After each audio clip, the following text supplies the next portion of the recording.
샬롬, 복되고 좋은 날이 밝았습니다. 오늘은 출애굽기 13장 7절에서 10절의 말씀을 나누도록 하겠습니다. 이래 동안에는 무교병을 먹고 유교병을 내게 보이지 아니하게 하며 내 땅에서 누룩을 내게 보이지 아니하게 하라.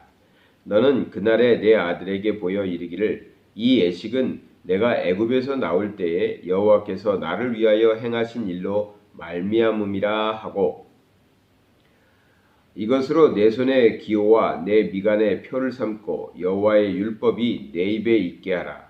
이는 여호와께서 강하신 손으로 너를 애굽에서 인도하여 내셨음이니 해마다 절기가 되면 이 규례를 지킬 것이라. 아멘. 오늘은 이스라엘 사람들이 드디어 출애굽을 행하면서 가졌던 하나님께서 주셨던 그 유월절 절기에 대해서 이야기해 보려고 합니다. 유월절이라는 것은 이스라엘 사람들을 구원하시기 위해서 애굽에 내리셨던 열 가지 재앙 중에서 이 열 번째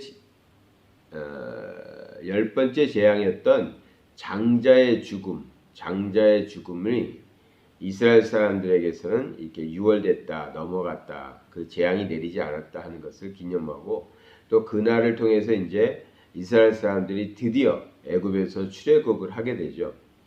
출애굽을 하게 되면서 하나님께서 이스라엘 사람들에게 명령하신 것이 또 하나 있었는데 출애굽을 할 때에 급하게 이제 애굽을 떠나 나가야 되니까 그날에는 유교병을 먹지 말고 무교병을 먹어라. 이게 뭐냐면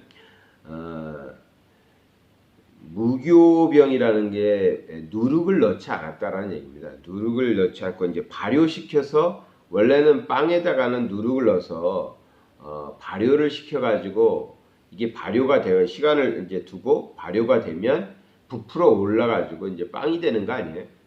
그런데 이 출애굽을 한 상황에서 빵이 언제 발효될 때까지 기다릴 수가 없으니까 발효시키지 않은 빵, 그것을 이제 무교병이라고 그러는데 그 무교병을 먹어라, 발효시키지 않은 빵을 먹어라라고 지금 명령하신 거예요. 그래가지고 이제 급하게 나가야 되니까 그런 빵을 발효시킬 시간이 없고 기다릴 수 없으니까 발효하지 않은 빵을 먹고 이제 출애굽을 했어요. 근데 이제 하나님께서 이것을 절기로 만들어서 절기로 지키라고 하는 겁니다. 해마다 6월절이 되면 무교병을 먹으면서 이 절기를 지켜라 이렇게 했어요. 왜 그랬냐면 이 절기를 지키면서 너희의 자손들에게 전해주라는 거죠. 왜 아버지 오늘은 왜 우리가 유교병을 먹지 않고 그러니까 누룩을 넣은 맛있는 빵을 먹지 않고 이렇게 맛도 없고 딱딱한 이 무교병을 먹어야 됩니까? 이걸 맛자라고 부르는데 왜 이것을 먹어야 됩니까? 라고 이렇게 자식들이 물어볼 거 아니에요. 그럴 때 가르쳐 주라는 거죠. 이 절기를 지키면서 왜 우리가 오늘은 이런 무교병을 먹는가? 무교병을 먹으면서 이 무교절이라는 걸 지키고 유월절을 지키는 이유가 뭔가? 그 이야기 하나님께서 옛날에 우리 조상들이 애굽의 노예로 잡혀 있었는데 그때 430년 만에 애굽에서 이제 출애굽을 시켜주시면서 탈출을 시켜주신 일이 있다. 그때 우리 조상들이 이 무교병을 먹고 그때 출애굽을 할 수 있었다. 하나님께서 우리 조상들을 그렇게 구원하셨다. 그것을 전해주라는 겁니다. 그것을 전해주기 위해서 해마다 절기를 지키면서 그때에는 누룩을 넣지 않은 빵을 먹으면서 자녀들에게 가르쳐주라고 하는 것이 오늘 본문의 내용입니다. 저는 이거를 읽으면서 사실은 성경 묵상을 하면서 모든 성경 구절 한 구절을 우리가 뭐 신학을 공부하듯이 다 살펴볼 수는 없잖아요. 어떤 경우에는 모든 성경 구절이 의미가 있으면 한 구절 한 구절 당연히 봐야죠. 그렇지만 우리 일반 성도인 입장에서 보면 모든 성경을 다 읽어야 되고 다 그것을 연구해 봐야 되고 그런 건 아니거든요. 그래서 이제 창세기부터 출애굽기 뭐 이렇게 쭉 이야기 서사시로 이어져 가는 이야기들, 물론 바울의 서신 같은 경우는 바울이 짧게 편지를 쓴 것이니까 굉장히 함축된 내용을 담고 있어서 거의 모든 성경 구절을 우리가 살펴볼 필요가 있지만 이 서사시라고 말하는 이야기가 전개되는 데에서는 꼭 그렇게 모든 것을 다 살펴볼 수도 없고 반복되는 이야기도 많아서 오늘은 어느 구절을 좀 묵상하면 좋을까 이것을 항상 고민하게 되는데 쭉 넘어가다가 이 이야기들이 다 그냥 지나가는 이야기 같은데 하면서 가는 중에 오늘 본문에서 지금 멈추게 되었어요. 이 이야기도 사실은 출애굽 당시에 이스라엘 사람들이 무교전병을 먹고 출애굽을 했다 이렇게 하면 그냥 지나갈 수 있는데 이런 생각을 해보게 되었어요. 뭐냐면 하나님께서 해마다 무교절을 지키면서 그러니까 이제 누룩을 넣지 않은 빵을 먹으면서 그날을 지키고 자녀들에게 이날의 의미를 가르쳐줘라 이렇게 얘기했거든요. 그러면 이것이 지금 비교가 될지는 모르겠지만 오늘을 사는 우리는 어떠한 우리들이 가지고 있는 절기나 우리들이 지키는 무슨 지키고 있는 내용들 가정별로 또 가지고 있는 이것은 꼭 우리가 이렇게 지켜야 된다. 혹은 이때에는 우리는 이렇게 꼭 해야 된다.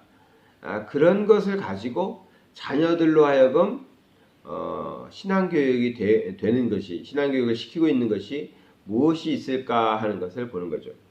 오늘 이제 본문은 무교절이라는 것을 해마다 지키면서 하나님이 이스라엘 사람들을 출애굽시켰다는 것을 자녀들에게 기억하게 하고 가르치는 일을 하고 있는데 우리는 무엇이 있을까? 어렸을 때 생각해 보니까 저희 집안에는 주일날은 무조건 교회를 가야 했어요. 그러니까 당연한 거죠. 당연한 거지만 꼭 그렇지는 않아요. 안 그러는 집들도 있으니까 집에 다른 일이 있으면 뭐 다른 일을 볼 수도 있고 뭐 집안에 제사가 있으면 제사를 지내러 갈 수도 있고 또 아버지가 뭐 기분 좋아가지고 야 우리 놀러 가자 그러면 뭐 토요일부터 이렇게 1박 2일 놀러 갈 수도 있는 거잖아요. 집안마다 다 다르니까. 근데 저희 집은 주일에는 무조건 교회를 가서 예배를 드려야 했어요. 만약에 주일날 예배를 드리지 않고 다른 일을 하게 되면 그것은 저희 집에서는 난리가 나고 아주 뭐 집안이 뒤집혀지는 좀 시끄러운 일이 됐어요. 그래서 학교는 빠져도 교회는 빠지면 안 된다고 저는 생각했어요. 그래서 어렸을 때는 막 학교도 결석도 해봤는데 교회는 결석해 본 적이 없어요. 왜? 교회를 예배를 빠지면 아버지한테 엄청 맞았거든요. 그래서 그것이 믿음에서 나온 것도 아니고 이유도 몰랐지만 어린 시절부터 우리 집에서 살아남으려면 교회는 잘 다녀야 된다. 주일날 교회는 꼭 가야 된다. 뭐 아무도 교회를 안 나갈 생각조차도 못 해보고 살았으니까. 그러니까 저희 집에서는 주일 성수, 예배 드리는 것은 무슨 일이 있어도 해야 되는 것처럼 그러한 그 전통이랄까요? 집에서 내려오는 그런 법률이 있는 거죠. 그리고 지금은 좀 많이 달라진 것 같은데 어렸을 때는 아버지 어머니를 보면서 새벽에는 무조건 새벽 기도를 해야 된다. 어머니 아버지는 항상 새벽 기도를 이렇게 교회 가셔서 하셨지만 또 돌아오셔서도 집에서도 또 자녀들이 잠자고 있는데도 항상 기도하셨던 모습을 기억을 합니다. 그래서 새벽에는 일어나서 무조건 기도를 해야 되는구나. 이것도 저희 집에서는 아주 원칙처럼 이렇게 보고 배우면서 자랐어요. 근데 오늘날 조금 부끄러운 것은 내 자녀들이 나를 보면서 그렇게 느낄까 하는 것이죠. 그래서 좀 부끄럽고 아쉽고 그런 생각이 있습니다. 또 어떤 다른 집들도 많은 신앙생활을 하는데 원칙들을 가지고 있을 것입니다. 어떤 가정에서는 11조는 무조건 이거는 뭐 11조니까 무조건 이것을 굉장히 이제 잘 지키는 집도 있죠. 또 어떤 집은 부모 공경하라고 성경에 나왔으니까 부모의 말씀이라면 뭐 이것은 법이입니다. 법. 그런 집도 있을 테고. 신앙생활을 해나가기 위해서 그 가정에서 그냥 원칙으로 지켜나가는 것. 혹은 법처럼 돼서 지키고 있는 거예요. 그래서 아버지 왜 우리 집만 이래야 돼요? 이거는 우리가 하나님을 섬기는 데 있어서 기본이라고 생각한다. 하나님께서 우리에게 이렇게 하라고 명령하셔서 우리 집에서는 이것을 꼭 지켜나간다. 제가 들어보니까 어떤 가정은 저희 집보다도 더 정확하게 열심히 가정 예배를 꼭 드리는 가정이 있고, 또 어떤 가정은 저녁 식사 때는 혹은 또 아침 식사는 꼭 가족들이 같이 앉아서 식사기도만큼은 같이 하는. 그럼 그럴 수도 있고 저럴 수도 있다라고 생각하겠지만, 그 가정이 그것을 꼭 지켜나간다면, 항상 그것을 지켜나가면서 왜 이것이 우리에게 필요한지, 또 이것을 통해서 우리의 신앙생활이 어떻게 이루어지고 있는지를 자녀들에게 계속해서 가르쳐주고 있다면, 그 가정은 그것을 통해서 신앙을 전수해 가는 것이죠. 오늘 본문의 9절에 보면 이렇게 되어 있어요. 이것으로 내 손의 기호와 내 미간의 표를 삼고.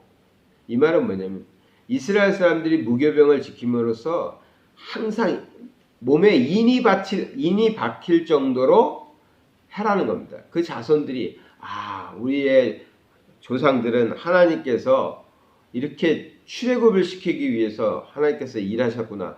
그것을 해마다 이 절기를 지키면서 몸에 배이게 되는 겁니다.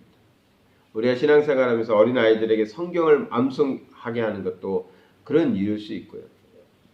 또 기도생활을 하는 것도 마찬가지고, 가족이 가정예배를, 우리 집은 꼭 가정예배를 드려야 된다. 우리 집은 주일에 꼭 교회를 나가야 된다. 우리 집은 헌금생활을 꼭 잘해야 된다. 이런 그런 것을 통해서 자녀들은 왜 다른 집은 그러지 않은데 우리 집은 이것을 원칙처럼 법처럼 지킬까? 우리 조상 때부터, 우리 아버지 어머니 때부터 하나님을 섬기기 위하여 이렇게 지켜왔다. 그 자녀들이 그것을 몸에 배게 해야 된다는 것입니다. 혹 오늘을 사는 우리들은 아이들에게 하루에 몇 시간은 꼭 공부해야 돼. 하루에 몇 시간은 꼭 운동을 해야 돼. 이것은 아주 굉장히 강하게 주장할 수도 있죠. 또 그렇게 사실 하고 있죠. 학생이 돼서 너가 하루에 이렇게 공부를 많이 안 하면 되니 하루에 몇 시간은 꼭 책상에 앉아서 공부해라. 이런 원칙을 주장하기도 합니다. 근데 우리가 오늘 한번 이 무교절 또 유월절을 지키는 이스라엘 사람들에게 주신 하나님의 명령을 돌아보면서 우리도 한번 생각해 보자는 거죠. 우리 가정에는 또는 나는 하나님께서 나를 구원하신 하나님의 사랑, 하나님의 은혜를 되새기고 또 자녀들에게 그것을 가르쳐주기 위해서 우리가 지켜가고 있는 신앙의 원칙들은 무엇이 있을까? 또 우리의 자녀들은 그러한 신앙의 원칙을 통해서 하나님을 배우고 하나님을 믿고 하나님을 섬기게 되는 어떠한 삶들이 우리 안에는 있는지 한번 돌아볼 수 있는 그런 시간이 되었으면 좋겠습니다. 오늘 이 녹화를 3번이나 하면서 계속 잘못해가지고 다시 하고 다시 하다 보니까 조금 계속 제가 말도 좀 어눌하게 한 부분이 있는 것 같습니다. 어찌됐든 날이 벌써 다 밝아버렸네요. 어찌됐든 우리가 오늘을 살 때 하나님을 우리가 기억하고 자녀들에게 가정을 통해서 또는 부모님을 통해서 하나님이 몸에 배야 됩니다. 하나님을 믿고 섬기는 삶이 몸에 배야 돼요. 그러한 아주 좋은 신앙의 유산이 있는 그런 가정 만들어 가시기를 축복합니다. 사랑의 하나님 아버지 감사드립니다. 오늘도 주의 날 주심 감사드립니다. 우리가 주님을 모시고 살아가는 매일매일의 삶이 복된 삶인 줄 믿습니다. 아버지 하나님, 하나님께서 주신 우리 이 아름답고 복된 가정들이 있습니다. 이 가정 안에서 또 우리가 신앙을 지켜가고 있습니다. 우리에게도 하나님께서 우리를 구원하시고 우리를 부르신 그 날들을 기억합니다. 우리 자녀들도 이러한 신앙의 유산을 가지고 살아갈 수 있도록 잊지 않고 하나님을 끝까지 섬길 수 있도록 아버지 하나님 가정마다 하나님께서 주신 크신 복을 또 하나님께서 주신 약속을 지켜가는 그런 믿음의 유산을 남길 수 있는 가정들이 다 되게 하여 주시옵소서. 예수 그리스도 이름 받들어 기도드리나이다. 아멘.